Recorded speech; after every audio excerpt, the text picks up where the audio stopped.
everybody, my name is Natalie Soltero. I'm one of the HR consultants here at Stratus.hr, and today we're going to be talking about documentation.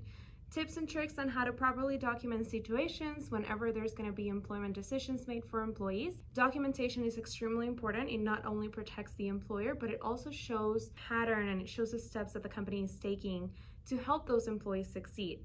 And it's always a document that both the employer and the employee can refer back to. So let's talk about when should you document something? Whenever there is something that is regarding the employee-employer relationship, you should document it. Corrective actions, performance improvement, attendance, tardiness, all of those things should be properly documented. So let's talk about a few things that you shouldn't do when documenting. The first thing is don't generalize.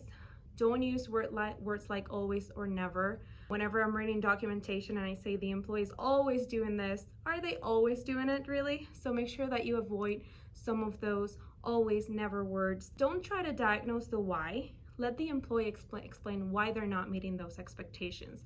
Why are they late? Why are they not showing up to work on certain days? Don't make it personal.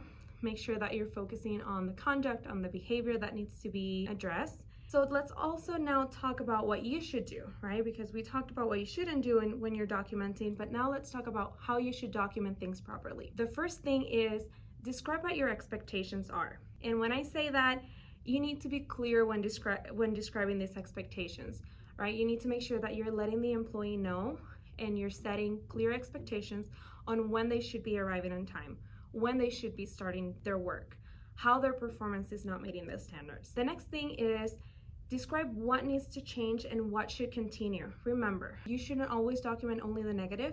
You also need to document the positive in things. Make sure that you keep it job related, conduct related. Again, don't make it personal. Third tip is make sure you get the employee's explanation. Why are they getting late? Do they have a family issue that we need to talk about? Maybe providing a leave of absence. Is their car broke and they're having to use public transportation? Like, make sure that you're letting the employee explain the why so that you guys can come up with certain things that will help. Determine next steps. So focus on those key areas. These things, whenever we're talking about next steps, you can do it on a performance improvement plan, corrective action, creating an action plan. Coaching conversations are really great as well. And while you're describing those next steps, make sure that you set a deadline, set a timeline. You have 3 weeks to improve performance. I need that report by 3 p.m. tomorrow. So make sure that you're setting that deadline. And the most important part, if you're setting a deadline, make sure that you also as a manager, you're following up, making sure that the employee is meeting those expectations. If not, they might think that you really don't care about that and the behavior might continue. Another important part is that you discuss the consequences of not meeting the performance standards, the consequences of continuous tardiness, absenteeism. Make sure that the employee understands that if that behavior continues, there will be consequences, right? And make sure that those are properly documented as well. And finally, make sure that the employee understands and acknowledge what you're talking about, whether that is via the performance improvement plan and having the employee sign it, whether that is sending a follow-up email on the conversation and having the employee reply back, hey, I understand that these are the expectations and this is what I will do to meet them.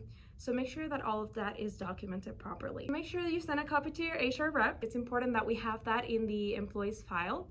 And as always, if you have any questions, if you need any help with documentation at all, you're always welcome to call any of us here at Stratus.hr. Thank you.